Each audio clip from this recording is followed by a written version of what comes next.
J'invite tous les Français qui veulent rester libres à m'écouter et à me suivre. Vive la France, libre dans l'honneur et dans l'indépendance。他始终在密切关注进入世界舞台中心的中国将如何面对世界。那未来我第一个想到的其实就一个问题是，当中国的确强大了，走到了这个中心了，我们要向世界奉献什么样的产品呢？除了直接肉眼可以看得到的 Made in China 的产品之外，还有什么是我们要给世界的？比如讲，在人类所面临的挑战，气候变化，对，是吧？我们是不是能够提供更多一点公共产品？和平发展问题，我们能不能够提供更多的公共产品？我刚才讲了维和，我们是不是能够多做一点？第二，我觉得就是我们呢，要向世界阐明我们的一些主张，这个很重要。你比如讲，我不知道严嵩你注意到没有？从这个过去20年，你回顾这个国际关系的轨迹，有2个思路。第一个思路呢，就是要改造人家，你得听我的，你不听我的，老子就揍你。但是伴随着奥巴马上台，其实就是一场校正，是吧？校正，你这个讲得很对。还有一个思路呢，我不是要改变人家，我寻找共同点，和而不同，和而不同。我们呢寻找共同点。寻找共同利益，就是发现共同利益，发展共同利益，使共同利益最大化。还有没有您在想到2010年到来的时候，会有您，也许会发生这种变化，是您期待的？2010年呢，上海世博会举行，这个是任您在其中。对，这个是一件了不起的事情，因为到了中国来举行。人类历史上第一次以城市为主题来举办世博会，城市让生活更美好。对，这件事情我认为呢，对中国老百姓来讲很重要，因为我们正在处在一个城市化的高潮当中。城市化应当怎么样搞？并没有固定的模式而且各个城市的领导者他们的思路也并不一样，所以我想希望中国人能够从世博会当中找到一条参照古今中外的好的和经验和失败的教训，找到一条适合中国城市化的道路。第二，几万日本人在那排队，在一个公园里头。后来世博会一结束，都拆掉了，环保理念非常强。对 ，logo 都是绿的，绿颜色的。绿颜色的，是的。他排队，因为这个世博会大家都来看了，很短的时间，就是184天，几万日本人排队，等了几个小时，一走之后地上片纸不留。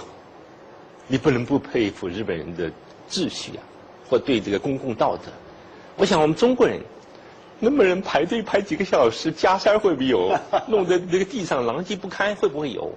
这个事情人家不是看，所以我在这个日本爱知世博会的时候跟他们因为我是评委，大家都这一点，各国的评委很佩服，就看出来一个国民的素质。我想我们就影响我们的国民的素质是正在提高。我真诚的希望。利用这个世博会这个机会，把我们的素质进一步提高。因为奥运会，我看到我们的素质就有所提高。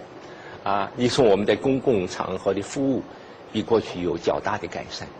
利用这个东西，不要向好的学习，不要向那差的看。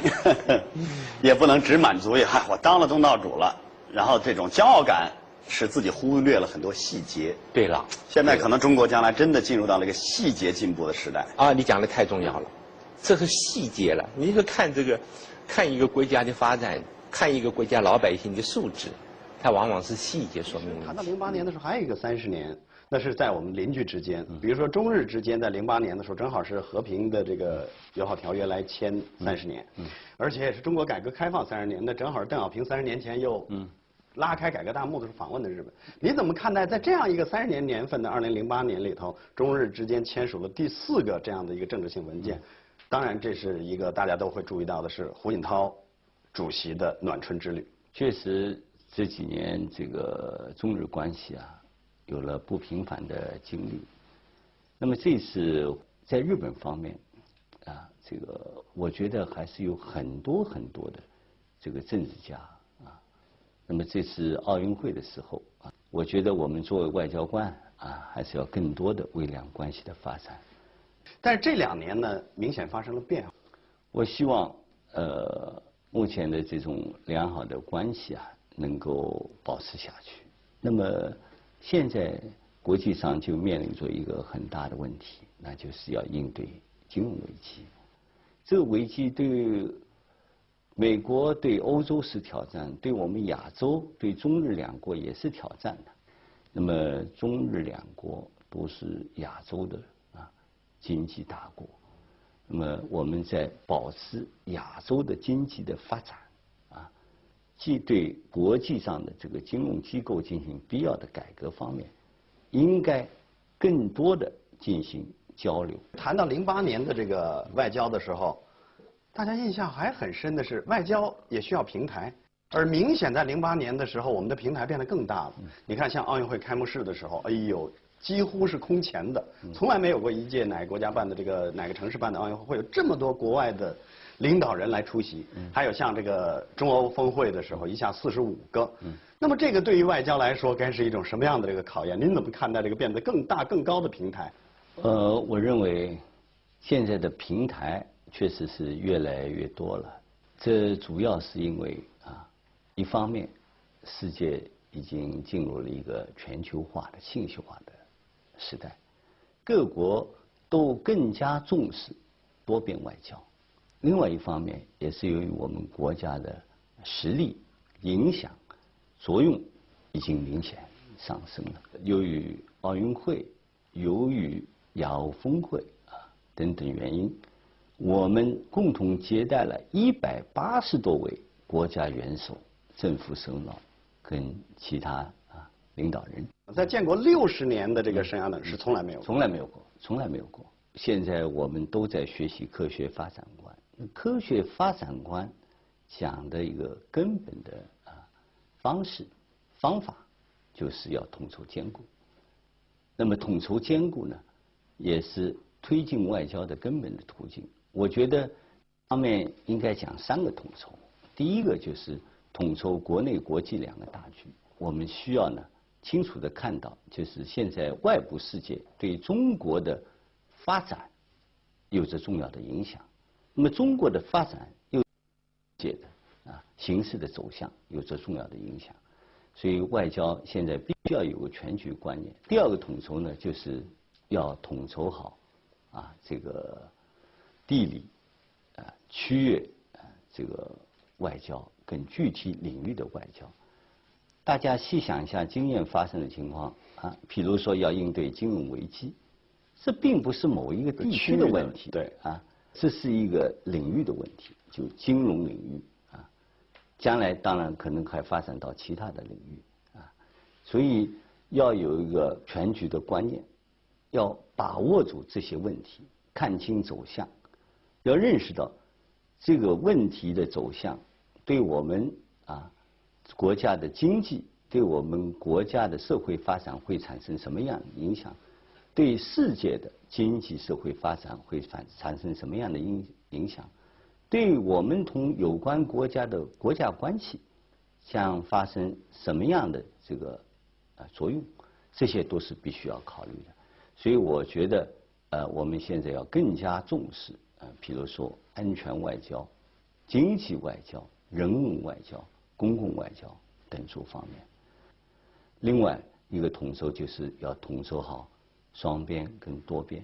我们一方面要继续发展我们同这个大国、周边国家和广大的发展中国家的友好合作关系。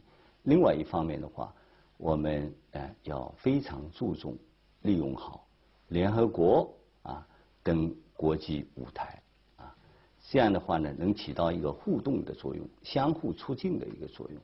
所以今年我们在联合国一些重大的会议上都发挥了很积极的。Uno degli aspetti più micidiali dell'attuale cultura è di far credere che sia l'unica cultura, e invece è semplicemente la peggiore. Gli esempi sono nel cuore di ognuno. Ad esempio il fatto che la gente vada a lavorare 6 giorni alla settimana è la cosa più pezzente che si possa immaginare. Come si fa a rubare la vita agli esseri umani in cambio del cibo, del letto e della macchinetta? Mentre fino a ieri credevo che mi avessero fatto un piacere a darmi un lavoro, da oggi penso a questi bastardi che mi stanno rubando l'unica vita che ho, perché non ne avrò un'altra, c'ho solo questa, e loro mi fanno andare a lavorare 5 a volte 6 giorni a settimana e mi lasciano un miserabile giorno per fare cose. Come si fa in un giorno a costruire la vita? Allora, intanto uno non deve mettere i fiorellini alla finestra della cella della quale è prigioniero, perché sennò, anche se un giorno la porta sarà aperta, lui non vorrà uscire. Deve sempre pensare con una coscienza perfetta: questi stanno rubandomi la vita, in cambio di 2,5 milioni al mese, bene che vada. Mentre io sono un capolavoro il cui valore è inenarrabile. Non capisco perché un quadro di Van Gogh debba valere 77 miliardi e un essere umano 2,5 milioni al mese, bene che vada. Secondo me, poi, siccome c'è un parametro che con le nuove tecnologie i profitti sono aumentati almeno 100 volte, e l'orario di lavoro doveva diminuire almeno 10 volte. Invece no, l'orario di lavoro è rimasto intatto. Oggi so che mi stanno rubando il bene più prezioso che mi è stato dato dalla natura. Pensa alla cosa più bella che la natura propone, che è quella di fare l'amore, no? E immagina che tu vivi in un sistema politico, economico e sociale dove le persone sono obbligate, con quello che le sorveglia, a fare l'amore 8 ore al giorno. Sarebbe una vera tortura. E quindi perché non deve essere la stessa cosa per il lavoro, che non è certamente più gradevole che fare l'amore, no? Ad esempio il fatto che la gente vada a lavorare 6 giorni a settimana, certo c'ho il mitra alla nuca, lo faccio perché faccio il discorso, dico meglio leccare il pavimento o morire, meglio leccare il pavimento. Ma quello che è orrendo in questa cultura è che leccare il pavimento è diventata addirittura un'aspirazione, capisci? Ma è mostruoso che il tipo debba andare a lavorare 8 ore al giorno e debba essere pure grato a chi gli fa leccare il pavimento, capisci? Tutto ciò è oggettivamente mostruoso, ma laddove la coscienza produce coscienza, tutto ciò è effettivamente mostruoso. Sì, vabbè, ma ormai è irreversibile la situazione. Sì, tu fai giustamente un discorso in difesa di chi ti opprime, perché è il tipico dello schiavo, no? Il vero schiavo difende il padrone, mica lo combatte. Perché lo schiavo non è tanto quello che ha la catena al piede, quanto quello che non è più capace di immaginarsi la libertà.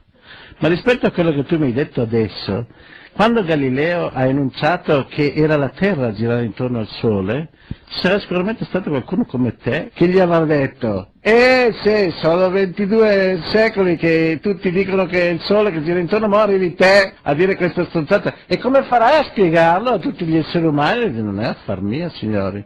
Allora guarda, noi intanto ti caliamo in un pozzo e ti facciamo dire che non è vero. Così tutto torna nell'ordine delle cose. Hai capito? Perché tutto l'Occidente vive in un'area di beneficio perché sta rubando 8 decimi dei beni del resto del mondo. Quindi non è che noi stiamo vivendo in un regime politico capace di darci la televisione e la macchina, no, è un sistema politico che sa rubare 8 decimi a 3/4 di mondo e che dà un po' di benessere a 1/4 di mondo, che siamo noi. Quindi, signori miei, o ci si sveglia o si fa finta di dormire, o bisogna accorgersi che siete tutti.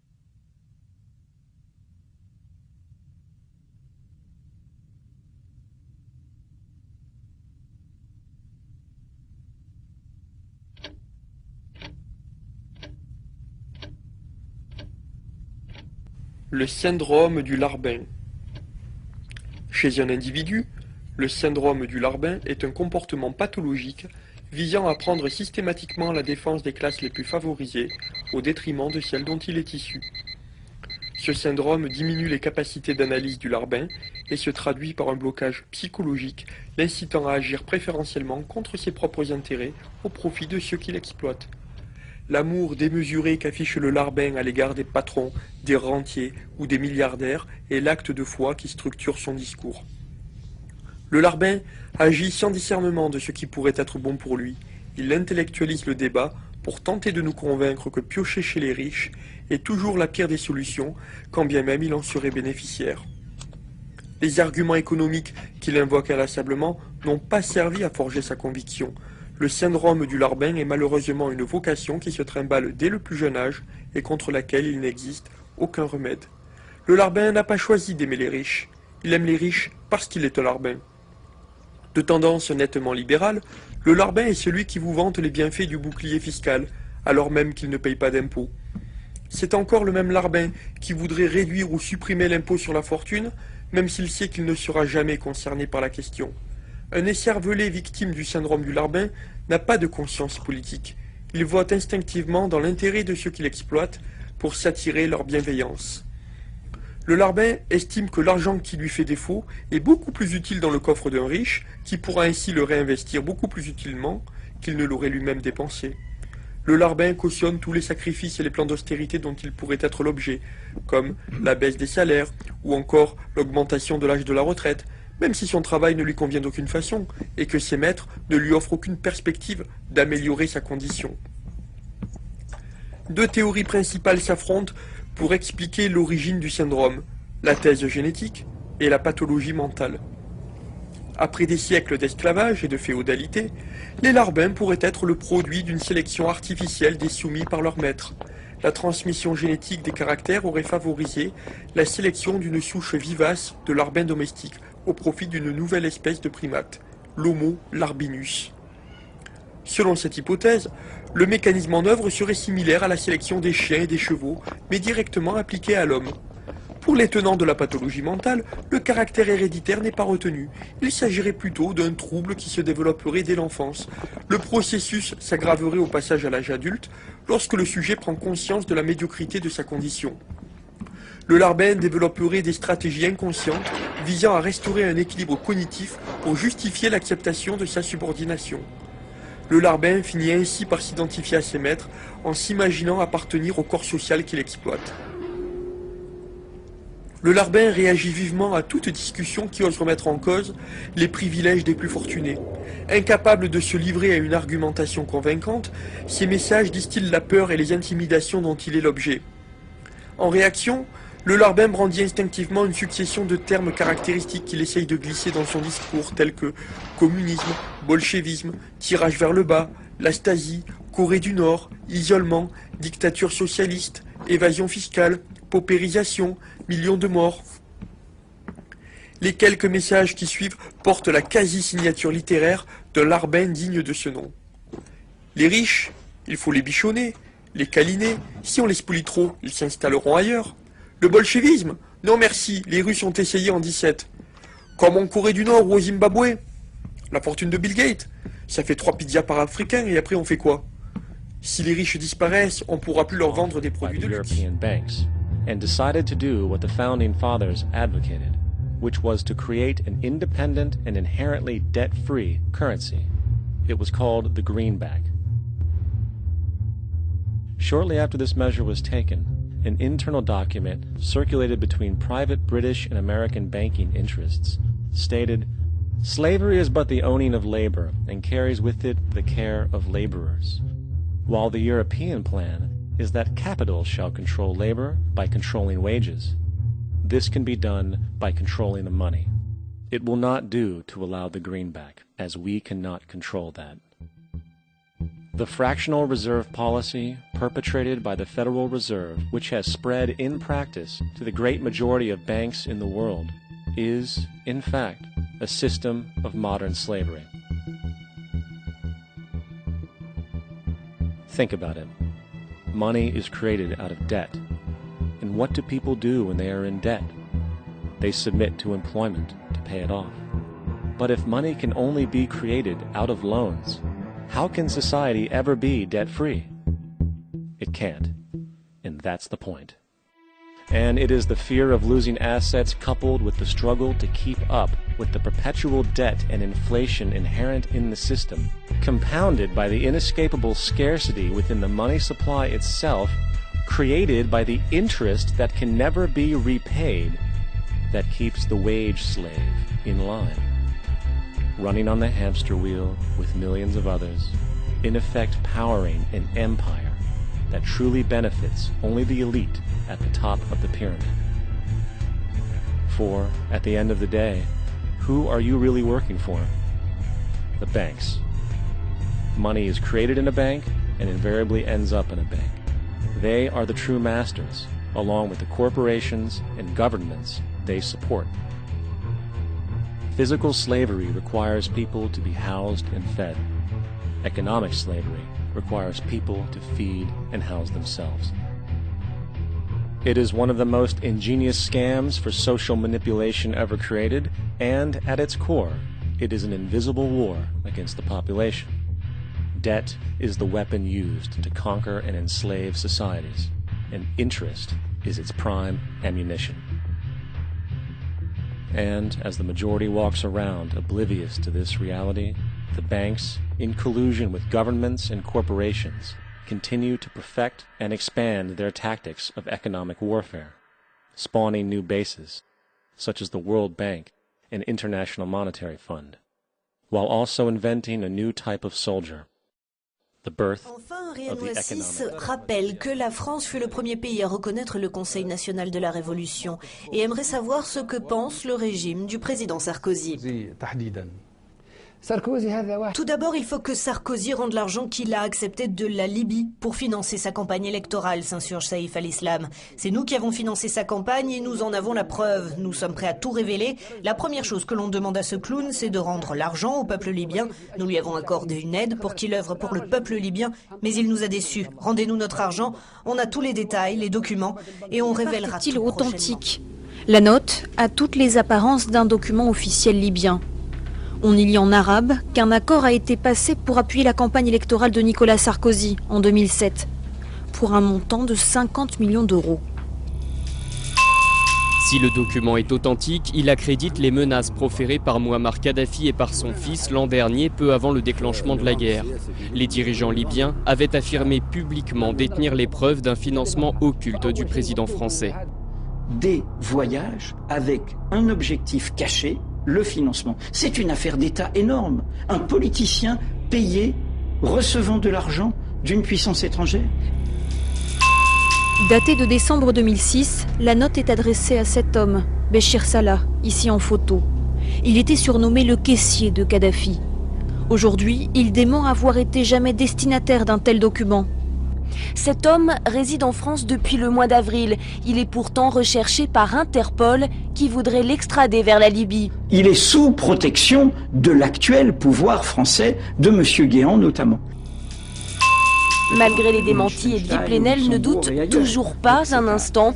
Il est persuadé d'avoir révélé une affaire d'État et rappelle que Ziad Takieddine croit la note authentique. Et à notre grande surprise, l'intermédiaire qui a le plus à perdre dans cette affaire, M. Takieddine, découvrant ce document hier, grâce à Mediapart, dans le bureau de ses avocats à Paris, a confirmé l'authenticité de ce document et a surtout dit que ce que dit ce document est exact. Tous les éléments, tous les ingrédients de cette lettre sont totalement réels. C'est une infamie quand je pense qu'il y a des journalistes qui osent donner du crédit au fils Kadhafi, au service secret de M. Kadhafi. C'est un montage. Quand vous pensez... Oh bah, d'abord, Mediapart est coutumier de mensonges. Mediapart, c'est quoi? C'est une officine. Vous le savez très bien. Au service de qui? De la gauche. Là, une officine financée par de riches amis de M. Hollande, qui depuis 5 ans n'a de cesse que de vouloir traîner dans la boue le président de la République. On est là dans la calomnie, on est dans l'absurdité.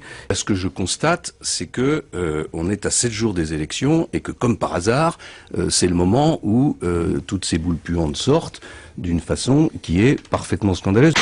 Un peu plus de 663 milliards d'euros en 95, 1646 milliards à la fin du premier trimestre 2011. Un chiffre colossal qui représente 84,7% du PIB actuel et une explosion en 5 ans. Résultat direct de cette forte augmentation, celle aussi des intérêts à payer par l'État pour financer le déficit. Et là encore, le chiffre est astronomique, 50 milliards d'euros par an, ce qui correspond au deuxième poste de dépenses pour les finances publiques. La France ainsi que l'Autriche ont perdu leur triple A. Elles sont désormais notées AA+ par l'agence américaine. C'est la première fois depuis 1975 que la note de la France est dégradée. Selon les économistes, cette dégradation de la France consacre son décrochage vis-à-vis de l'Allemagne et menace la cohésion de la zone euro. Thierry Gaubert, conseiller de Sarkozy lorsque l'actuel président était ministre du budget de Balladur, un autre proche de Sarkozy, l'ex-ministre de l'Intérieur Brice Hortefeux, l'a appelé lors de sa garde à vue. Il affirme que sa femme balance beaucoup de choses devant le juge selon des écoutes. Nous sommes donc en présence d'une immixtion totale du pouvoir exécutif au plus haut niveau. C'est un conseiller de Nicolas Sarkozy, c'est aussi l'ancien ministre de l'Intérieur. Il commet de façon incontestable une violation des règles du droit pénal et il entrave le bon déroulement du travail du juge d'instruction. Jeudi, l'Élysée affirmait dans un communiqué que le nom de Nicolas Sarkozy ne figurait dans aucune pièce ni aucun témoignage, ce qui est inexact. Problème, comment de telles fuites ont pu avoir lieu? Les syndicats de magistrats et la gauche exigent une enquête pour violation du secret de l'instruction. En 1995, Sarkozy était le porte-parole de la campagne Balladur, une campagne fratricide entre Balladuriens et Chiraciens qui se conclua par la victoire du clan Chirac. Le nouveau chef de l'État avait immédiatement ordonné la révision de ses contrats d'armement lors de son élection. 7 ans plus tard, à peine réélu, Jacques Chirac se recueillait devant la dépouille des 11 Français tués à Karachi. Nicolas Sarkozy a menti. Que dites-vous là? Il y a eu Fukushima. Avec Nathalie Kosciusko-Morizet, nous avons été à Fukushima. Il arrive à Nicolas Sarkozy de mentir, c'est le cas sur l'affaire Karachi, et il a menti pas plus tard que vendredi dernier. Vous vous souvenez de cette réunion off avec quelques journalistes, dont Thierry Arnaud, qui était venu nous expliquer ça lundi, où le président expliquait que sa mise en cause dans l'affaire Karachi revenait à accuser quelqu'un de pédophilie en quelque sorte. Eh bien, dans cet entretien off, le président met au défi les journalistes de prouver qu'il avait eu, en tant que ministre du budget, à se prononcer sur les contrats d'armement pakistanais, sur le contrat Agusta. Je n'ai jamais été ministre de la Défense, voilà ce que disait Nicolas Sarkozy vendredi. Je n'ai effectivement du gouvernement Balladur. Je ne suis pas au courant des contrats de sous-marins négociés à l'époque. En tant que ministre du budget, je n'ai jamais eu à en connaître ni de près ni de loin. Voilà ce que disait le président. Eh bien, ça s'appelle un mensonge. C'est le site Mediapart qui a publié hier une lettre de François Léotard, classée, vous le voyez, confidentielle défense, une lettre du ministre de l'armement, de la défense de l'époque, au ministre du budget, Nicolas Sarkozy, lui demandant justement d'accepter le contrat Agusta en apportant la garantie de l'État, la garantie du ministère du budget. Ils sont de plus en plus nombreux à pousser la porte de Pôle emploi. La France compte désormais 2 844 800 chômeurs sans aucune activité, plus 5,2% par rapport à l'année dernière. Un niveau jamais atteint depuis 1999. Pôle emploi a de nouveau enregistré 29 900 chômeurs de plus en novembre. Premiers touchés ce mois-ci les jeunes de moins de 25 ans, mais sur l'année, ce sont les seniors les premières victimes, avec une hausse de plus de 15%, viennent ensuite les femmes, plus 7%. L'embellie envisagée en 2010 par le gouvernement n'aura donc pas eu lieu. Selon l'INSEE, le seuil des 10% de demandeurs d'emploi pourrait même être dépassé en juin prochain. Le président a pris, je cite, systématiquement les décisions les plus injustes et les moins efficaces depuis le début de son mandat. Nicolas Sarkozy est arrivé au pouvoir en expliquant qu'il fallait travailler plus pour gagner plus et qui a dit en 2007 « Je m'y engage, je le dis aux Français, en 5 ans on arrivera à 5% de chômeurs. » que s'il ne parvenait pas à réduire le chômage, il dirait « j'ai échoué » et c'est aux Français d'en tirer les conséquences. Dernière question d'actualité avant de passer la parole aux Français. Plusieurs sites internet affirment que le colonel Kadhafi aurait financé votre campagne en 2007. Est-ce que c'est vrai? Moi, s'il l'avait financé, j'aurais pas été très reconnaissant. Son fils, Saïf al-Islam, affirme que vous avez reçu de l'argent de la famille Kadhafi. Une référence morale, sans doute. Je suis désolé pour vous que vous soyez la porte-parole du fils de Kadhafi. Franchement, je vous ai connu dans un meilleur rôle. Monsieur Kadhafi, qui est connu pour dire n'importe quoi, avait même dit qu'il y avait des chèques, que son fils les produise. C'est grotesque, et je suis désolé que sur une grande chaîne comme TF1, on doive m'interroger sur les déclarations de monsieur Kadhafi ou de son fils. Toutes les questions sont posées ce soir. Ça, je les accepte toutes, mais toutes les réponses sont audibles.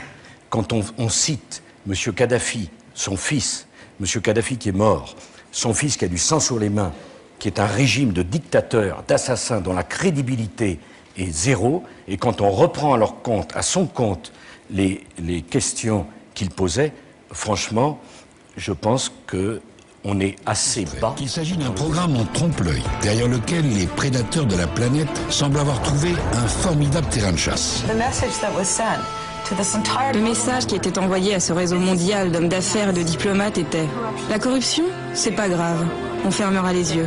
Les pots de vin, c'est rien du tout, ça dérange personne à l'ONU. » Et pourtant, quand j'évoque le programme Pétrole contre nourriture, personne autour de moi ne semble s'en souvenir. On ne sait qui de l'indifférence ou de l'oubli l'emporte. Comment expliquer un tel silence encore aujourd'hui, alors que les sommes détournées sont si colossales qu'elles paraissent appartenir à un monde virtuel? La réalité des faits du droit à l'alimentation aujourd'hui, c'est que mondialement, ce droit est massivement violé. Et la situation devient pire en pire d'année en année. La réalité des faits est la suivante, 100 000 personnes meurent de faim tous les jours, de faim ou de ses suites immédiates.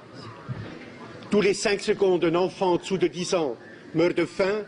854 millions de personnes l'année dernière, un homme sur 6 sur la planète, a été gravement et en permanence sous-alimenté.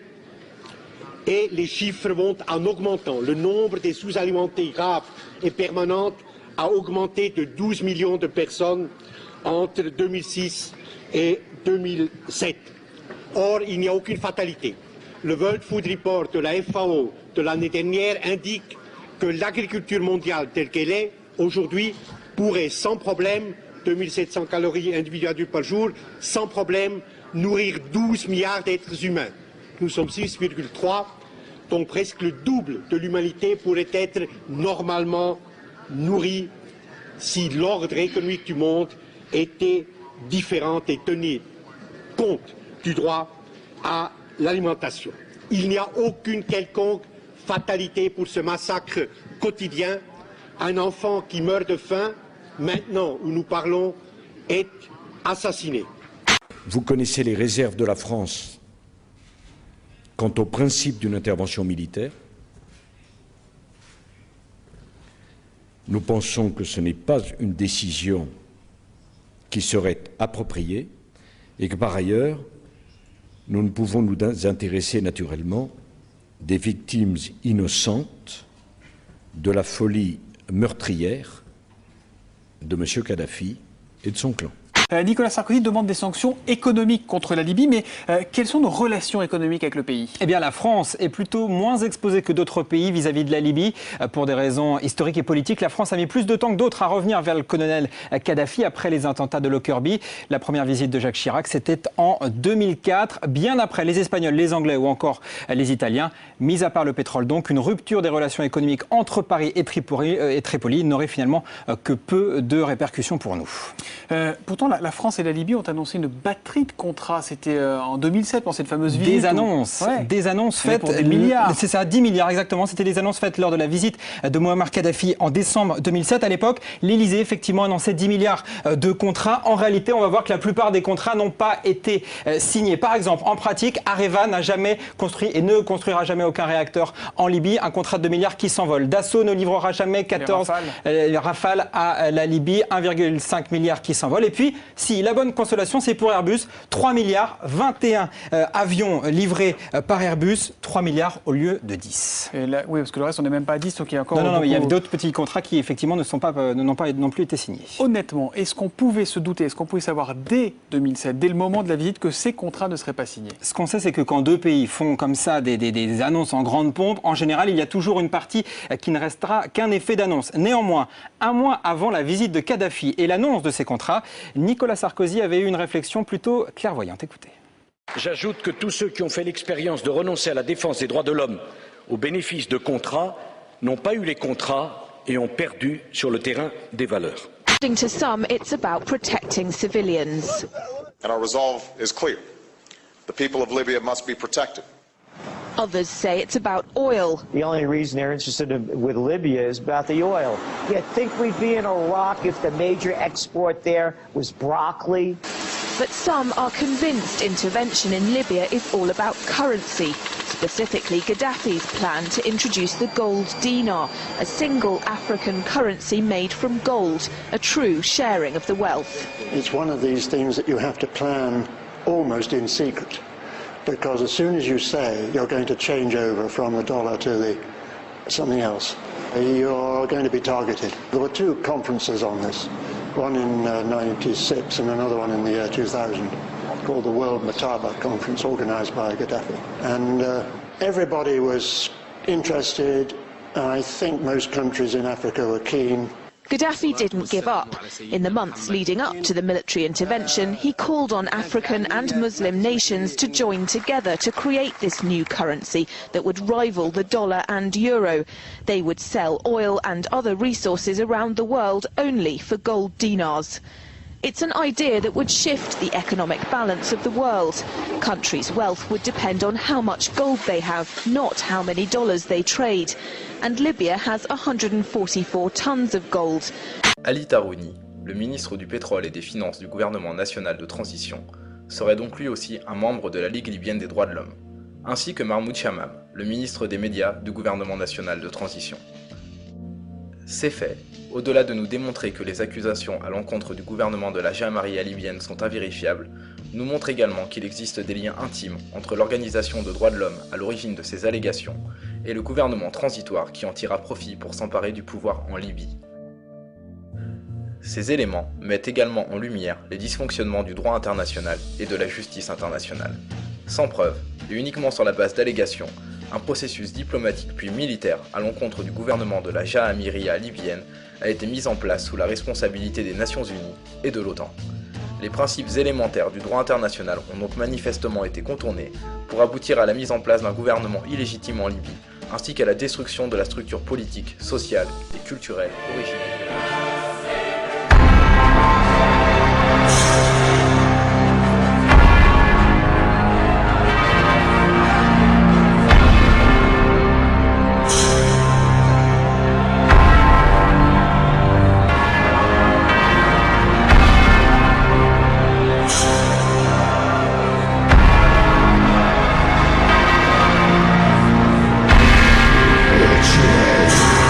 It's the right path.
Le colonel François de Montagnac. Selon moi, toutes les populations qui n'acceptent pas nos conditions doivent être rasées. Tout doit être pris, saccagé, sans distinction d'âge et de sexe. L'herbe ne doit plus pousser là où l'armée française a mis le pied. Saint-Arnaud, il était commandant et c'était aussi un mari très attentionné. Il écrit à sa femme: « Chère Louise, je suis bivouaqué par une chaleur de 40 degrés au milieu de 20 villages superbes qui ne se sont jamais bien soumis. Je leur ai donné jusqu'à ce soir pour payer les impôts et les amendes que je leur inflige. S'ils ne s'exécutent pas, j'enverrai 3 colonnes brûler tout. » En juin 1845, la tribu des Ouled Riha, chassée de ses douars par les détachements incendiaires du colonel Pélissier, se réfugie dans des grottes de montagne. Ordre du maréchal Bugeaud. Si ces gredins se retirent dans leurs cavernes, imitez Cavaignac aux Béha, fumez-les à outrance comme des renards. Voici le récit d'un témoin, français bien sûr. Voir au milieu de la nuit, à la faveur de la lune, un corps de troupes françaises occupé à entretenir un feu infernal. Entendre les sourds gémissements des hommes, des femmes, des enfants et des animaux, le craquement des rochers calcinés s'écroulant. Le matin, quand on chercha à dégager l'entrée des cavernes, gisaient des bœufs, des ânes, des moutons. Parmi les animaux, entassés sous eux, on trouvait des hommes, des femmes, des enfants. J'ai vu un homme mort, le genou à terre, la main crispée sur la corne d'un bœuf. Devant lui était une femme tenant son enfant dans ses bras. Cet homme avait été asphyxié au moment où il cherchait à préserver sa famille de la rage de cet animal. On a compté 760 cadavres. Le 8 mai 1845, Saint-Arnaud découvre 500 Algériens qui s'abritent dans une grotte entre Ténès et Mostaganem. Saint-Arnaud ordonne à ses soldats de les emmurer vivants. Il écrit: « Je fais boucher hermétiquement toutes les issues et je fais un vaste cimetière. La terre couvrira à jamais les cadavres de ces fanatiques. » C'est à peu près ce qu'ont dit les Allemands en massacrant le village d'Oradour-sur-Glane. Montagnac, toujours lui, le colonel. Voilà comment il faut faire la guerre aux Arabes. Tuer tous les hommes jusqu'à l'âge de 15 ans. Prendre toutes les femmes et les enfants. Vous me demandez ce que nous faisons des femmes que nous prenons? On en garde quelques-unes comme otages. Les autres sont échangées contre des chevaux et le reste est vendu à l'enchère comme bête de somme. Toujours au nom de la civilisation. Nous rapportons un plein baril d'oreilles récolté paire à paire sur les prisonniers. Il contient même celle d'un de nos 58 gendarmes morts de maladie. 2 pièces de 100 sous ne sont pas à dédaigner. Le maréchal Soult, ministre de la guerre, répondant à des questions à la Chambre des députés.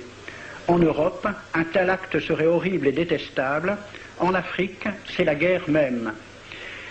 C'est la guerre même, c'est du moins ce que dit le ministre français, mais en face, voici un décret pris par l'émir des Arabes, l'émir Abdelkader.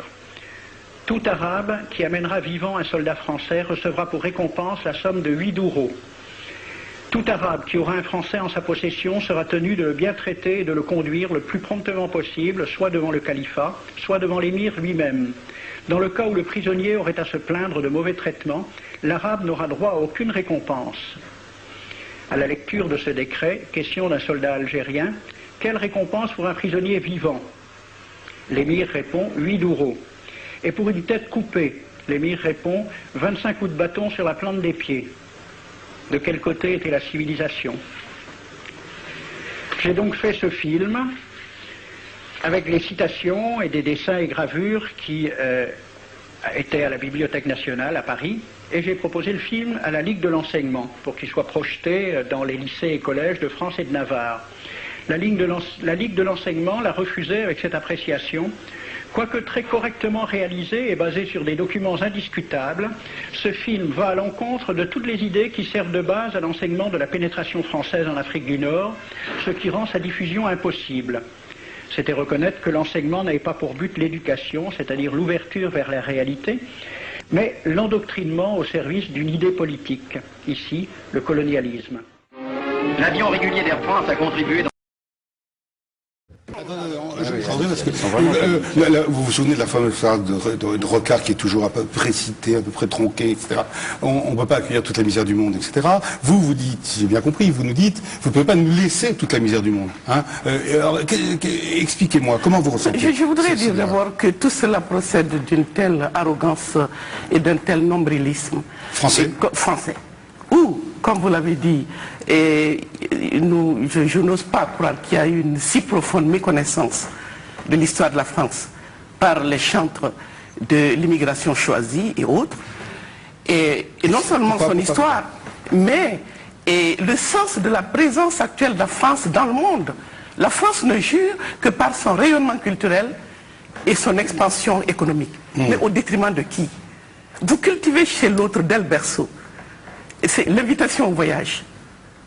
Nous, France, la belle, la riche, et la libre, la démocratique. Et c'est vous qui nous servez cela, dès le berceau.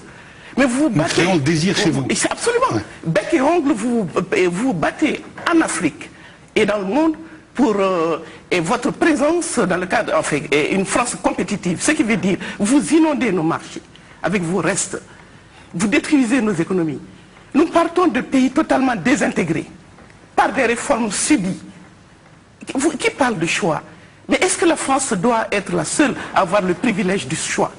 Mais c'est ça qui est incompréhensible. Comment vous voyez la chose? Où sommes-nous? Pourquoi ils s'autorisent? Pourquoi c'est la France qui doit choisir? Toujours, depuis tout le temps. Au détriment de qui? Et cette loi permet aussi de légitimer la traque et la chasse aux Noirs et à Ceuta et Melilla. Ceux qui meurent aujourd'hui dans l'indifférence générale. Mais bien sûr, cette loi va autoriser justement davantage de durcissement. Je regrette. Aujourd'hui, l'Europe est en train de mettre un fric fou dans la construction du système de surveillance pour que nos jeunes, vous parlez de vos jeunes, mais ils ont les mêmes droits que les nôtres. Ceux qui se font tuer à Ceuta et Melilla, ils ont le même âge que ceux qui étaient au cœur du débat sur le CPE. Alors que veut la France? Elle se ferme sur elle-même, elle arrête d'être le champ de la mondialisation néolibérale, elle cesse de l'imposer à l'Afrique, mais elle ne peut pas être jugée partie, pillée d'une main et chassée de l'autre. Merci, madame. Je m'étonne du manque de rigueur dans l'analyse sous-jacente à toutes ces thèses. Et la double responsabilité de la France dans le pillage des économies africaines. Non, franchement, non, on peut pas, c'est trop facile de nous donner l'impression que, parce qu'elle est pauvre, comme si naturellement ça va de soi la pauvreté de l'Afrique, donc ils viennent parce qu'ils sont pauvres. Non, vous n'avez jamais dit ça, mais assumez vos responsabilités. Vous avez fait subir à l'Afrique en général et à l'Afrique francophone en particulier des politiques néolibérales et qui sont contestées ici. La France est plus puissante en Afrique qu'en France et sans résistance, avec la résistance en moins. Mais qu'est-ce que vous craignez? La France fait ce qu'elle veut en Afrique. Ça passe comme dans du beurre. Non, je m'excuse, monsieur. Laissez-moi parler. Le Chirac voyage sans arrêt avec des chefs d'entreprise qui font la pluie et le beau temps en Afrique. Alors vous vous étonnez, comment se fait-il que Dagris tire plus de profit du coton malien que le fils du paysan qui se fait chasser ici? Est-ce que la France a une plantation de cacao? Où sont les champs pétroliers de la France? Mais quelle est cette France qui réussit, qui ne rêve que de croissance et de compétitivité et qui pousse dehors, justement? Mais chaque émigré ou migrant est un riche, ils sont potentiellement riches. Ces gens sont immensément riches. Vous les appauvrissez et vous les chassez, et ça n'honore pas. Mais vous chassez. Vous aimez l'Afrique. Je pense que vous aimez l'Afrique. En l'occurrence, vous qui aimez l'Afrique. Vous organisez la chasse. Et qui la connaissez. Vous qui me parlez des jeunes. Mais l'école. Mais franchement, apprenez votre histoire.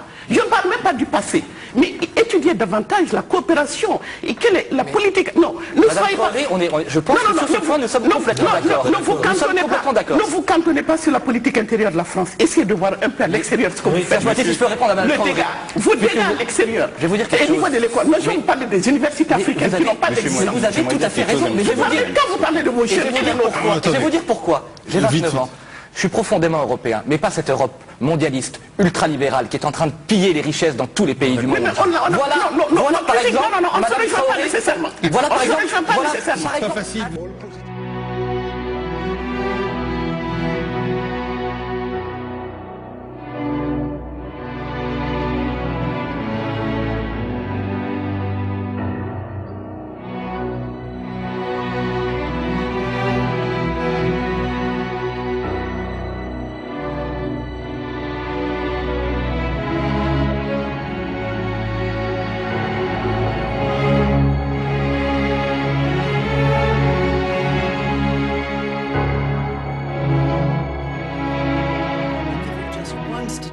which I worked out in minutes because otherwise it's incomprehensible.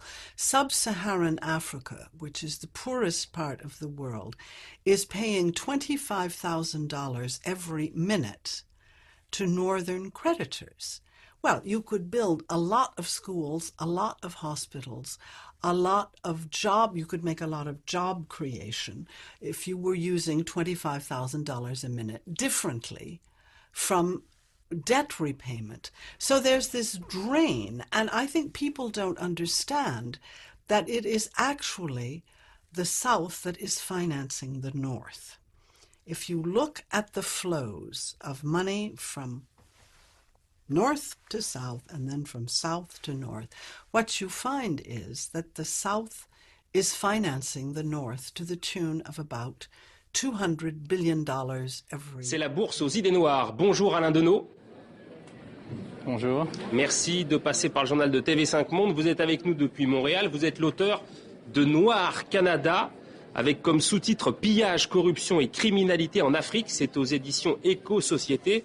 Vous avez cette formule, le Canada est la Suisse des industries minières.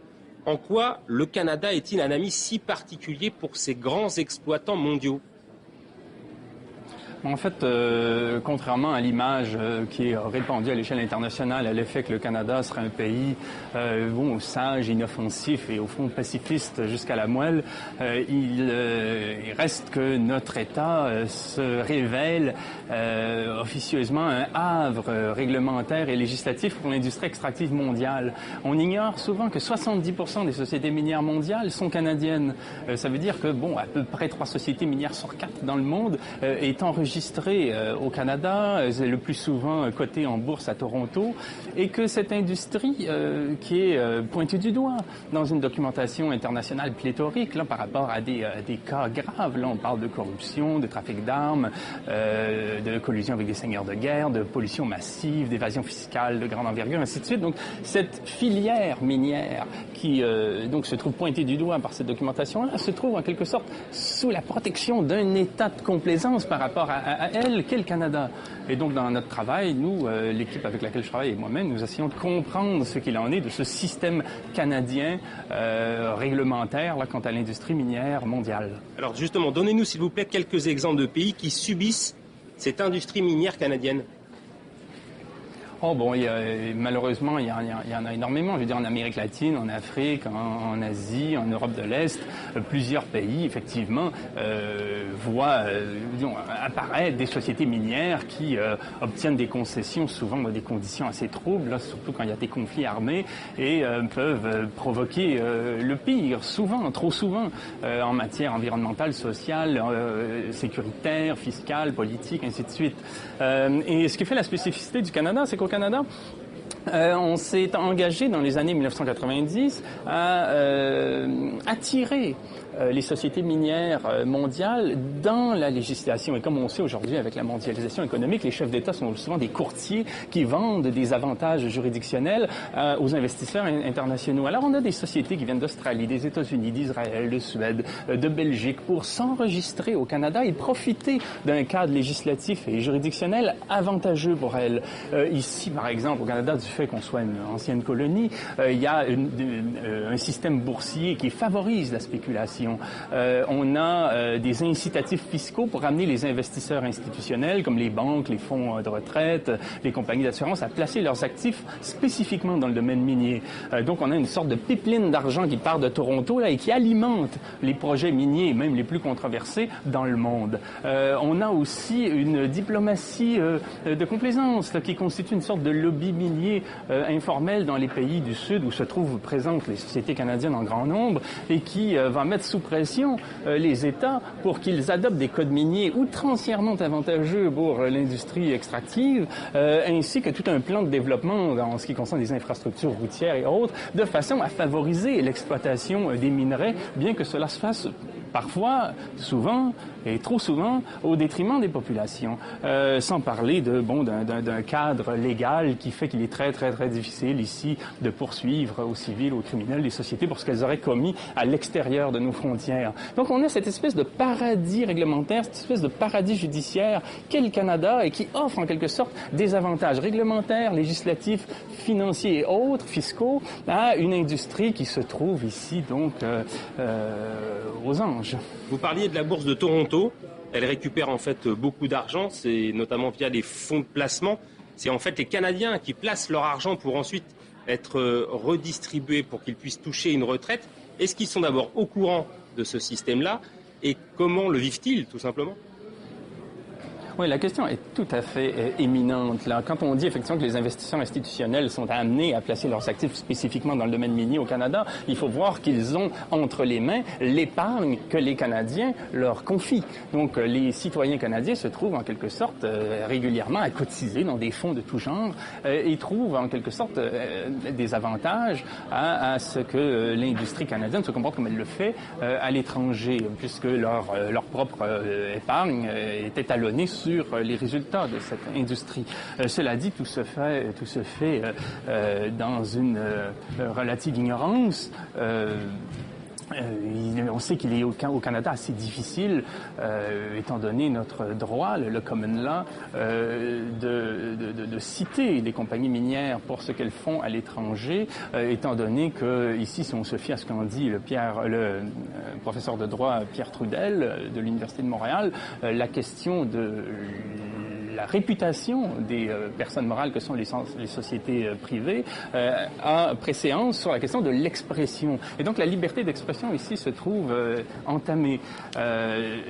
Donc il est plus difficile de critiquer les sociétés pour ce que l'on dit d'elles dans une documentation internationale pléthorique qu'on ne pourrait le faire aux États-Unis, par exemple.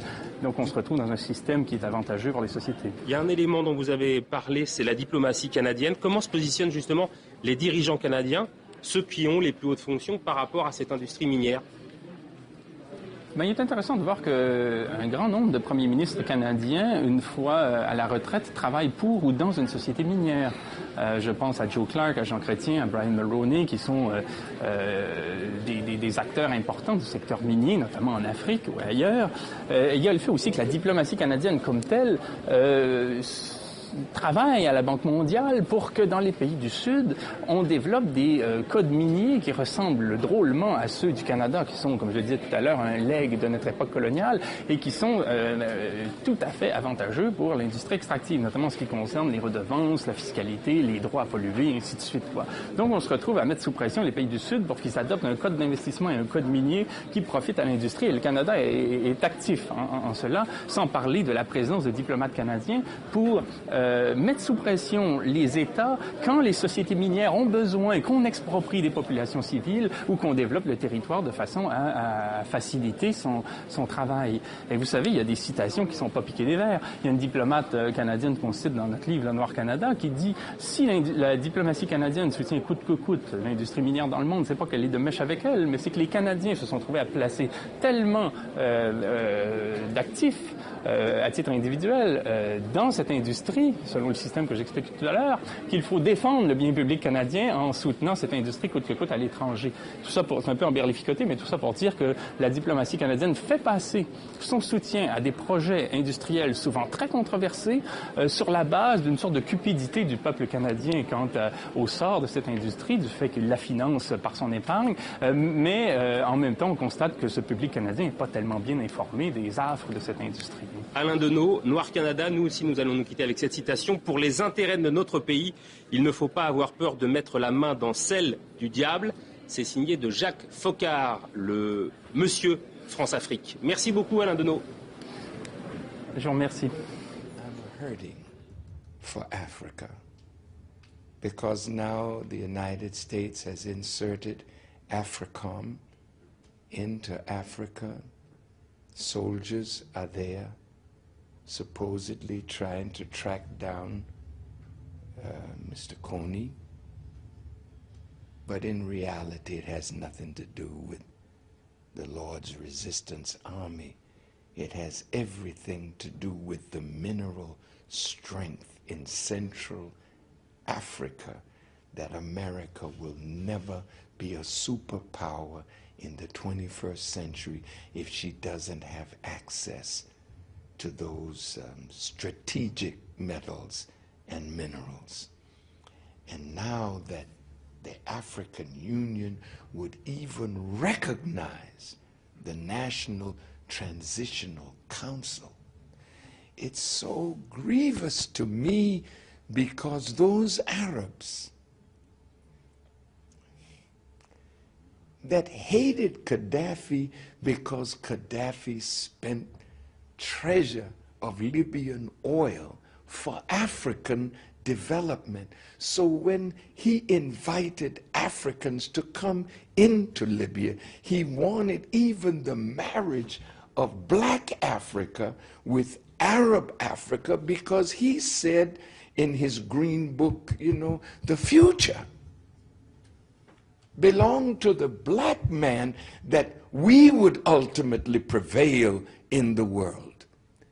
And their hatred of what he did caused them, when they overthrew Gaddafi, to kill and slaughter Africans in Libya, black Libyans and Africans that were living in Libya, slaughtered.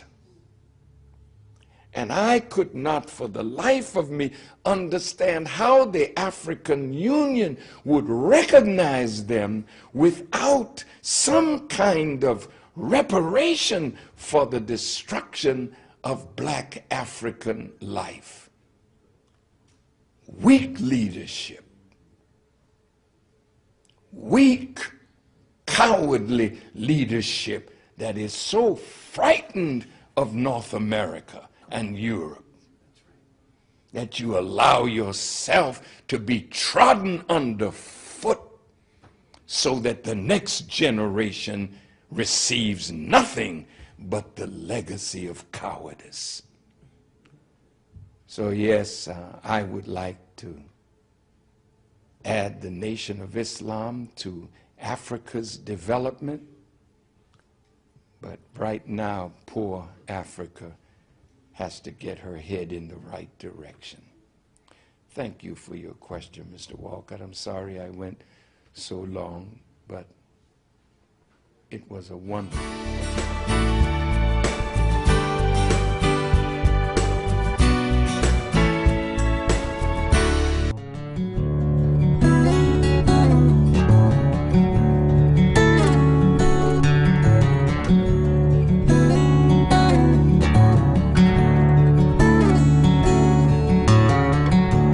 Professeur Nicolas Gou, bonjour. Bonjour. Alors, nous nous retrouvons ici dans le cadre de votre dernier ouvrage qui parle du franc CFA et de l'euro contre l'Afrique. Et ça rebondit chez nous par un certain nombre d'interrogations que l'on se fait souvent, sous-entendu un certain nombre de personnes qui nous disent très clairement que le franc CFA maintient en servitude les pays africains qui pratiquent, qui utilisent cette monnaie. Alors notre question, ça va être de savoir, de comprendre d'abord le mécanisme. Pourquoi? Comment est-ce qu'on peut prouver que le franc CFA maintient en servitude tous ces pays en Afrique qui utilisent cette monnaie? Merci. Merci de me poser cette question, parce que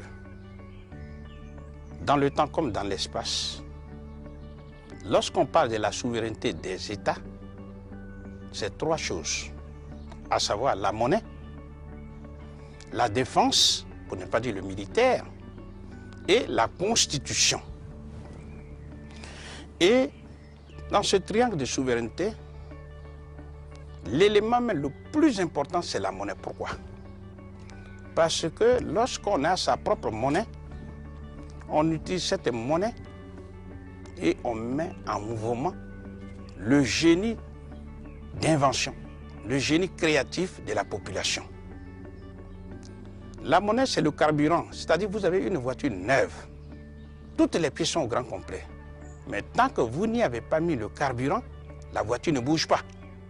C'est comme ça tous les pays.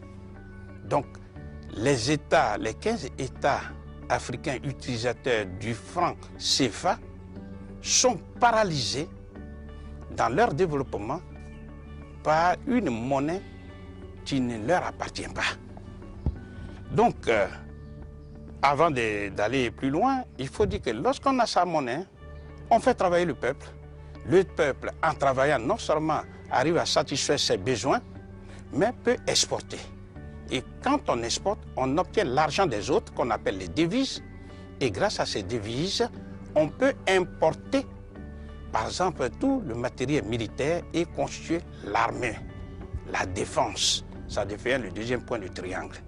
Et lorsqu'on est puissamment armé et qu'on se nourrit et qu'on est indépendant économiquement, à ce moment-là, personne ne viendra marcher sur votre constitution. Le troisième point du triangle est formé. Dans le cas particulier des 15 pays africains utilisateurs du franc CFA, eh bien, nous ne pourrons jamais observer ces triangles de souveraineté parce que la base, c'est-à-dire la monnaie qu'on appelle le franc CFA, ne leur appartient pas. Donc, l'occasion que vous nous donnez va nous permettre d'expliquer aux Africains comment, justement, le franc CFA bloque ces 15 pays d'Afrique utilisateurs du franc CFA. D'abord, ça revient fatalement à expliquer le mécanisme de fonctionnement de la zone franc CFA. Cela se résume en deux choses. Premièrement, ce qu'on appelle les institutions de la zone franc CFA. Et deuxièmement, les 4 principes de la même zone franc CFA. Que ce soit les institutions d'une part et les 4 principes d'autre part, convergent vers le blocage socio-économique et politique des pays utilisateurs du franc CFA. Donc, si vous nous le permettez, nous allons passer en revue les institutions. Et effectivement, en parlant des institutions, quelles sont alors les institutions qui régissent ce fonctionnement? Voilà. Alors, dans les institutions, nous avons ce qu'on appelle la conférence des chefs d'État. Deuxièmement, nous avons ce qu'on appelle les 3 banques centrales africaines. Et enfin, ce qu'on pourrait appeler le Conseil des ministres. Le Conseil des ministres. Voilà. Alors, en considération de la contrainte de temps qui fatalement va se manifester, nous allons expliquer brièvement. La conférence des chefs d'État, c'est l'organe suprême. C'est-à-dire que ce sont les chefs d'État africains, utilisateurs du franc CFA, qui constituent l'organe suprême, qui décide à l'unanimité tout ce qui va se passer dans la zone franc CFA. Ça, c'est sur papier. Parce que le principe de l'unanimité dont on parle, si on voit ce qui s'est passé tout récemment en Côte d'Ivoire, avant d'exclure la Côte d'Ivoire de Gbagbo de la BCEAO, ce ne sont pas tous les 8 chefs d'État africains qui se sont réunis. Deuxièmement, il y a le Conseil des ministres. Il est dit encore dans les statuts que c'est le Conseil des ministres qui a le pouvoir, par exemple, de définir la politique monétaire, la politique de crédit, et surtout qui a le pouvoir de dévaluer ou de réévaluer le franc CFA. Ça, c'est encore sur papier. Dans la réalité, c'est inexact. L'exemple le plus frappant, c'est la dévaluation du franc CFA en 1994. Effectivement. Tous les chefs d'État reconnaissent que la décision de la dévaluation leur a été imposée par la France. Et au passage, quelle a été la conséquence de cette dévaluation? Eh bien, elle a été désastreuse, mais si vous voulez, on reviendra plus tard dessus lorsqu'on va parler, par exemple, du principe de la fixité des parités. D'accord. Pour pouvoir gagner du temps. D'accord. Et pour mémoire, c'est Edouard Balladur, le premier ministre français Edouard Balladur, qui dit clairement, et nous l'avons cité dans le livre, que c'est la France qui a pris la décision de dévaluer le franc CFA. Mais ce même Edouard Balladur lui dit, et c'est avec raison, que la monnaie n'est pas un sujet technique, c'est un sujet politique qui touche à la souveraineté et à l'indépendance des États. Question essentielle. Puisqu'il n'est pas africain, pourquoi a-t-il dévalué le franc CFA? Eh bien, la réponse est la suivante. C'est parce que le franc CFA est une propriété à part entière de la France. C'est la France qui l'a inventé en 1945, conformément à l'article 3 du décret 01-36. Alors, c'est une propriété à part entière de la France et ce sont les Africains qui, malheureusement, après leur décolonisation, n'ont pas eu le courage de rejeter le franc CFA qui, à l'origine, veut dire le franc des colonies françaises d'Afrique. entre parenthèses, décolonisation de façade. Oui, peu importe. Mais est-il dit qu'il y a des pays comme les pays du Maghreb, c'est-à-dire le Maroc, qui a quitté la zone franc CFA en 1957 et qui supporte très bien, suivi en 1958 par la Tunisie et plus tard, en 1963, par l'Algérie. Tous les pays d'Afrique qui se portent nettement mieux par rapport aux pays utilisateurs du franc CFA, ce sont les pays du Maghreb. Donc, toutes les théories que les gens annoncent pour dire que le franc CFA est une bonne chose, eh bien ces théories-là sont là pour tromper les Africains. Donc il y a les 3 banques centrales qui sont la BCC, c'est-à-dire la Banque centrale des Comores, la BEAC, la Banque des États de l'Afrique centrale, et la BCAO, la Banque des États de l'Afrique de l'Ouest. Ces 3 banques centrales, comme toute grande entreprise, ont ce qu'on appelle un conseil d'administration qui gère chacune des banques. Et dans ces banques, dans ces conseils d'administration, il y a des Français. Ici et maintenant où nous parlons. Et ces 3, on va d'ailleurs donner la composition de ces 3 conseils d'administration. 3 conseils d'administration. À la BCC, il y a, c'est la Banque centrale des Comores, dans le conseil d'administration, il y a 8 administrateurs, dont 4 Français et 4 Comoriens. Ensuite, à la BEAC, il y a 13 administrateurs, dont 3 Français. Et à la BCAO, il y a 16 administrateurs africains et 2 Français, parce qu'il s'agit de 2 administrateurs par État membre. Comme il y a 8 pays membres de la BCAO, 8 fois 2, ça fait 16, plus la France, ça fait 18. Alors, on peut rétorquer en disant que... Mais ils n'ont pas suffisamment d'influence, ils ne sont pas nombreux dans ces conseils d'administration-là. Voilà. D'abord, il est totalement inadmissible de voir les Français présents au conseil d'administration des banques centrales africaines. On ne verra jamais des Français présents au conseil d'administration de la Banque centrale du Ghana, du Nigeria, etc. Non. Mais si les Français sont présents, c'est parce que la France gère son bien, qui est le franc CFA. Puisque c'est elle qui l'a inventé et c'est elle qui, en fait, gère. Donc elle a ce qu'on appelle un droit de veto. Et ce droit de veto, on ne l'écrit plus. Mais il y a une manière de faire. Prenons le cas de la BCC, Banque centrale des Comores. Il est dit, pour que le conseil d'administration de la BCC se réunisse, il faut au minimum 6 administrateurs. Or, je vous ai dit, il y a 4 Comoriens et 4 Français. Donc si l'ordre du jour n'intéresse pas les Français, ils n'ont qu'à simplement faire la politique de la chaise vide et le conseil d'administration ne se tient pas. Mais même s'ils sont présents, il est dit dans les statuts que les décisions, pour qu'elles soient validées, doivent être prises au minimum par 6 administrateurs. Donc 4 Comoriens ne peuvent pas prendre leurs décisions. Même chose au niveau de la BEAC.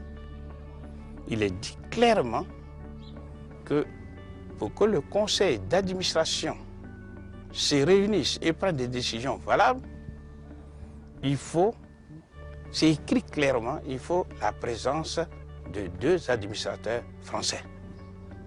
Donc la politique de la chaise vide suffit pour que le conseil d'administration de la BEAC ne se réunisse pas. Il en est de même pour le conseil d'administration de la BCAO, où les décisions sont prises à l'unanimité, c'est-à-dire 16 Africains plus 2 Français. Donc si les décisions, tant que les 2 Français ne sont pas d'accord, qui sont là pour gérer bien sûr les intérêts légitimes de la France, ne sont pas d'accord, eh bien toute l'Afrique est bloquée, toute l'Afrique de l'Ouest utilisatrice du franc CFA est bloquée. C'est ça le principe. L'unanimité veut dire qu'il faut que tous soient d'accord. Donc, le problème ne se pose pas au niveau des Africains. Le problème est posé au niveau de la France qui est en position de domination et qui n'a jamais véritablement décolonisé. C'est ça le véritable problème. Mais pour qu'on puisse bien apprécier, il faut savoir le rôle de la Banque centrale.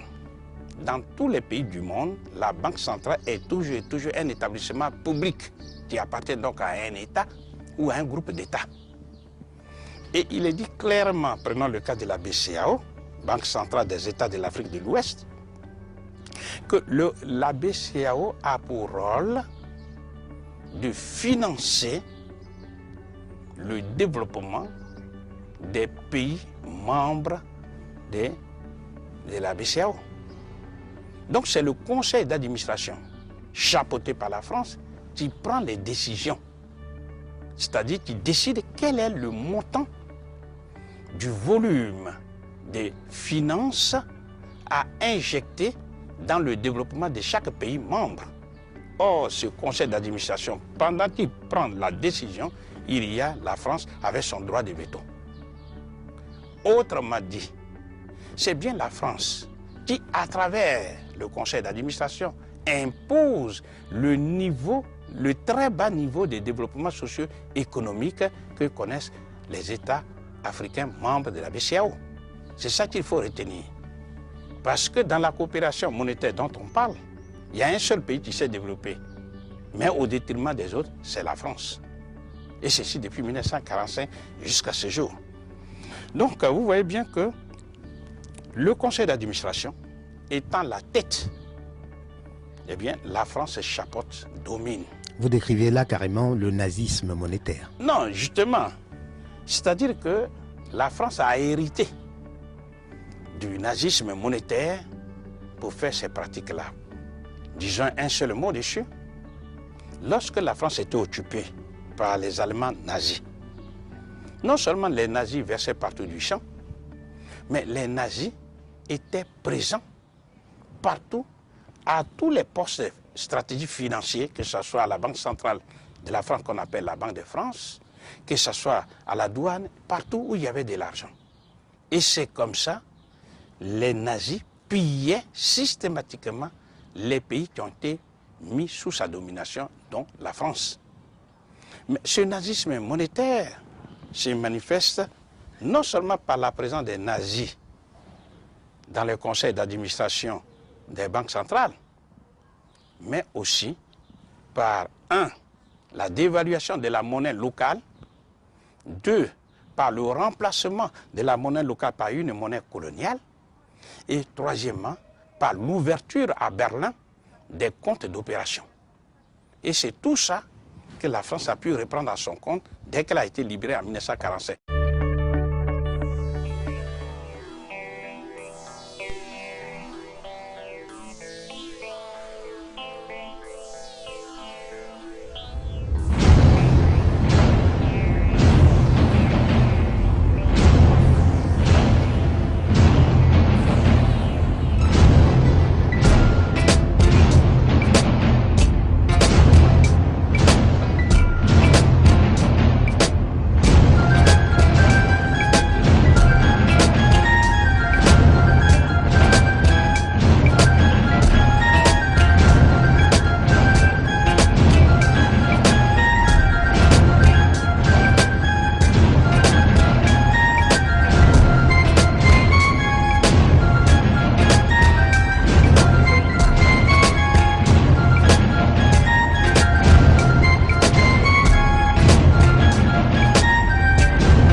Avant que les navires européens n'atteignent les rivages de l'Afrique tropicale, un réseau commercial solide et organisé y existait déjà. C'était un vaste système dont les marchés et les liaisons terrestres et maritimes s'étendaient jusqu'en Inde et en Chine. Le centre africain de ce système se trouvait ici, dans le grand empire du Mali.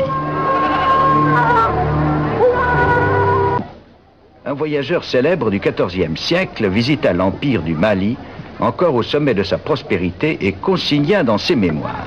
De tous les peuples, les Noirs sont ceux qui détestent le plus l'injustice. La sécurité à travers tout le pays est complète et générale. Le voyageur n'a pas plus de raison de craindre les brigands, les voleurs ou les ravisseurs, que n'en ont les habitants eux-mêmes. Celui qui a écrit ces lignes était un voyageur marocain du nom d'Ibn Battuta. Heureusement pour nous, ces mémoires nous sont parvenues, riches en détails sur la vie en Afrique occidentale il y a 600 ans. Voici sa description de la cour impériale du Mali. Certains jours, le sultan tenait audience dans la cour du palais, sous un arbre. Il était assis sur une estrade recouverte de tapis de soie et surmontée d'une ombrelle de soie couronnée d'un oiseau en or. Le sultan porte une coiffe en or. Il est vêtu d'une tunique de velours rouge, confectionnée dans de précieux tissus venus d'Europe. Il est précédé de musiciens dont les guitares sont en or et en argent. Derrière lui, 300 esclaves soldats. La réputation de richesse de ces pays se répandit jusqu'à la lointaine Europe. Une carte espagnole célèbre, datant de 1375, décrit les sources et les cheminements de cette richesse. Alors que la configuration de l'Afrique du Nord était déjà connue, cette carte donna pour la première fois des informations géographiques sur l'intérieur du continent. Derrière les régions incultes du Sahara, au centre de l'empire du Mali, la carte montrait un berbère à dos de chameau pouvant être Ibn Battuta en personne. On le voit s'approchant du puissant seigneur du Mali sur son trône, tenant haut un splendide globe d'or. La rumeur disait que cet empereur était l'homme le plus riche du monde.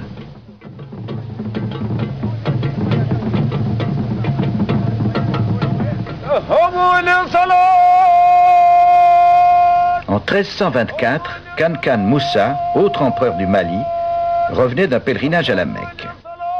Impatient d'exalter le prestige de l'islam, il décida de transformer sa ville de Tombouctou en un centre savant et religieux. Au cœur de cette cité islamique, l'empereur Moussa fit construire une mosquée qui fut à l'origine d'un nouveau style d'architecture en Afrique occidentale. Here, in the desert of northern Niger, lies a forgotten battlefield of the nuclear industry. Dust, water, soil, and even scrap metal scattered around the area all carry an unseen but deadly threat.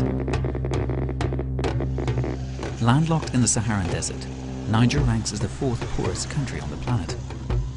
Its soil, however, is rich in mineral resources such as uranium. It's this precious metal, providing the fuel for nuclear reactors, which drew the French nuclear industry to the region in the 1970s. Lured by the economic promise of the mining operation, settlers from Niger soon followed. Now, the twin mining towns of Akokan and Ali sit among a legacy of industrial waste, environmental destruction, and radiation.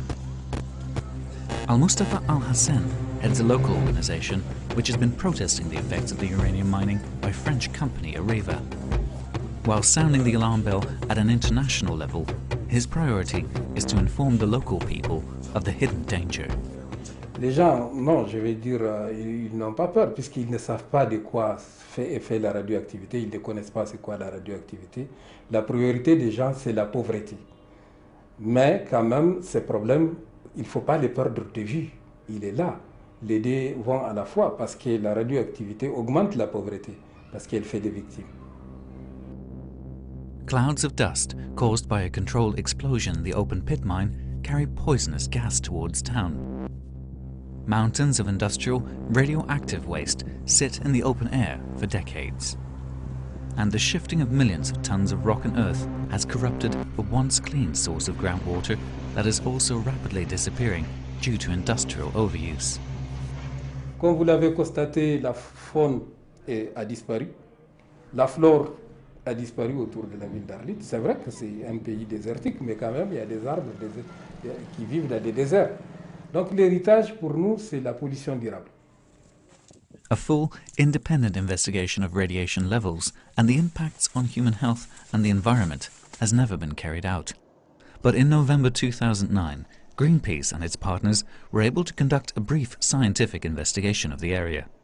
They measured radiation levels in and around the mining towns. In some cases, readings went over 100 times above internationally recommended levels. Just within a few days, we found that the people of these villages are exposed to unacceptably high levels of radiation caused by radioactive materials in the street, radioactive scrap metal in the market, and it clearly shows that the mining companies owned by Areva are not taking care of the problems.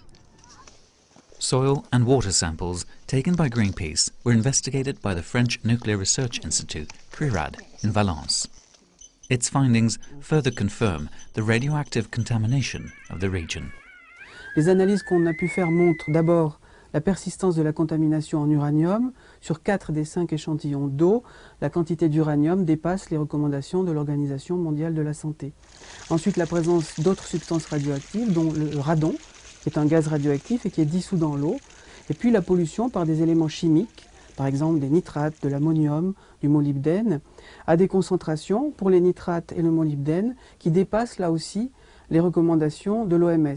Pourtant, ces eaux sont toujours distribuées aujourd'hui à la population et aux travailleurs pour leur consommation. Exposure to radioactivity can lead to serious health issues such as birth defects, leukemia, and cancer. Areva claims conditions in the mines and their surroundings are safe and radiation levels are being monitored. 2 local hospitals, funded by the company, check the health of workers and the rest of the population. Les principales pathologies qu'on a ici sont le toux, les diarrhées, les dermatoses. Et donc ces pathologies sont pratiquement les mêmes qu'on retrouve dans les autres régions du pays. Ce n'est pas du tout lié aux radiations. Areva, however, fails to mention that the hospitals lack the equipment and expertise to properly diagnose cancer. Many ex-workers are already suffering from unexplained diseases. Almost 10 years ago, laundry worker Jigozaki collapsed during his work at the Somair mine. Since then, he's been forced to retire and was never informed about the cause of his condition. Baba mun hanci baba na ba na sha na wuci kun ya mun am adamu da kamar dabba mu son ke dahiya same su yi aiki mun daga mi huti mun ba mi kuma sai kado da kai. Renewed interest in nuclear power as an alternative energy source to fight climate change has led to what some have termed a nuclear renaissance. Areva's operations have already spread to over 100 countries around the world. Here in Niger, the company is planning to open a new mine at this site called Imoraren. Its critics point out that 40 years of uranium mining have only resulted in massive damage to the environment instead of delivering on the economic promises to Niger. Je ne sais pas quoi dire aux gens d'Imoraren. Si vous voulez, le fait qu'on demande l'exploitation de l'uranium, c'est pour lutter contre les fléaux de la pauvreté. Mais ce que nous constatons malheureusement après 40 ans, à Arlit en tout cas, ces fléaux n'ont fait qu'augmenter. Donc à Imoraren, je pense que c'est exactement la même chose qui va se passer.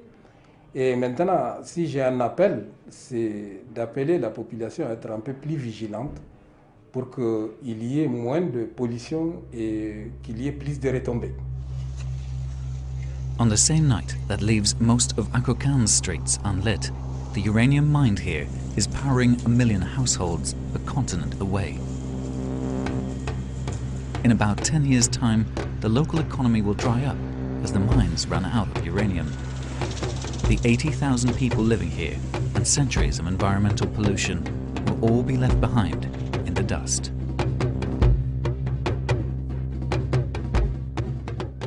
Finalement, les propriétaires d'esclaves en ont eu peu recours, généralement trouvant qu'il y avait trop de droits accordée aux esclaves. L'esclave noir qui ne va avoir aucune reconnaissance humaine, qui ne va pas être considéré comme un homme, s'il commet des actes de rébellion vis-à-vis de son propriétaire, il doit passer devant la justice et là il est considéré comme un homme responsable qui a commis des actes envers son propriétaire.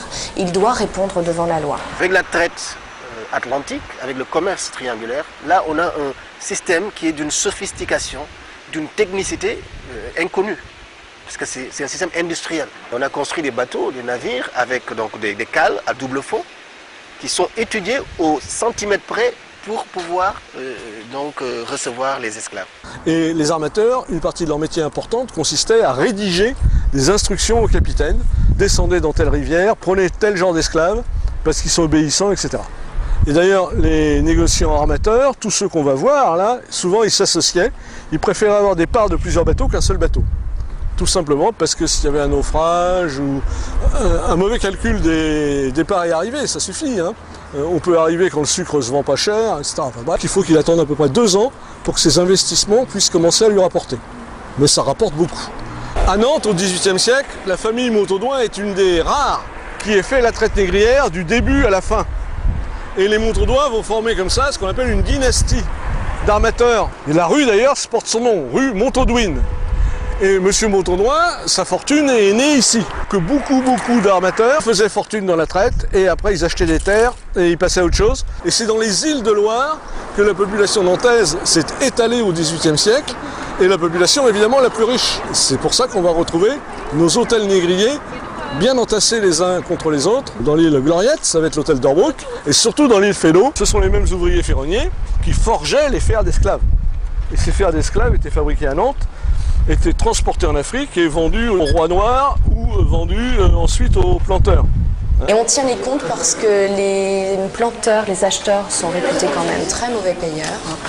Donc sachant qu'il y a des associés, il n'y a pas que l'armateur qui est en jeu, il faut tenir les comptes, avoir une comptabilité extrêmement rigoureuse et exigeante. Mais pourquoi tout d'un coup Bordeaux devient une très belle ville? La réponse est simple, c'est qu'elle s'enrichit parce que désormais on fait du commerce avec l'Afrique et les Antilles, alors qu'auparavant on faisait uniquement du commerce avec l'Europe du Nord-Ouest pour transporter les vins. Bordeaux, c'est une ville opulente. Vous voyez ici, on est à la place de la Bourse. Ces magnifiques hôtels-là ont été construits avec l'argent de la traite. Au XVIIIe siècle, avec l'enrichissement de la ville a pu se doter de bâtiments aussi magnifiques. Beaucoup de grands dignitaires bordelais, notables bordelais, qui étaient même des maires de Bordeaux à l'époque, Gramont, Sège, Maréac, de grands maires qui étaient des armateurs négriers. Ils ont des rues à leur nom, il y a des rues qui honorent ces gens-là. C'est que Bordeaux a moins vécu de la traite des Noirs que des villes comme Nantes, mais par contre Bordeaux a beaucoup plus vécu de l'esclavage. La majorité des Blancs qui tenaient les plantations étaient originaires de Bordeaux et de l'Aquitaine. Et surtout à Saint-Domingue, qui était l'île qui produisait le plus de sucre, et nous les Aquitains, qui contrôlions complètement cette économie esclavagiste. Saint-Domingue est le premier producteur mondial de sucre. C'est là que l'on va, dans les plaines, que l'on va pouvoir cultiver ces denrées coloniales. Il y a déjà tout le réseau d'approvisionnement en eau qui a été extrêmement réfléchi et aménagé. How you doing, sir? Can you tell us what went on at the Bilderberg meeting this year? Sorry? Could you tell us what went on at the Bilderberg meeting this year? I didn't get that, actually, no. The Bilderberg? You weren't there? No. Not this year. What went on last year? No, I wasn't there last year. I think that was my cousin. Your cousin was there? Yeah, I think so. Okay. Do you have a couple minutes for us, Mr. Rush? We have a few additional questions. I was asking a question inside of, because I was saying that the Federal Reserve was one of these organizations. It's one of these organizations that a lot of people say is the source of inhumane thought all across the world because it's a private bank that was started by your family. No, it's completely untrue. I was asked that earlier. It really isn't true. Jekyll Island? Jekyll Island, 1913, sir? I mean, but sir, just one thing, we could go on about how your family committed all these acts against society, but we just want to let you know the New World Order has no legitimacy, and that we as a people are not afraid, and we are waking up to the robber barons and the big banksters who are looting this economy with the Federal Reserve. Well,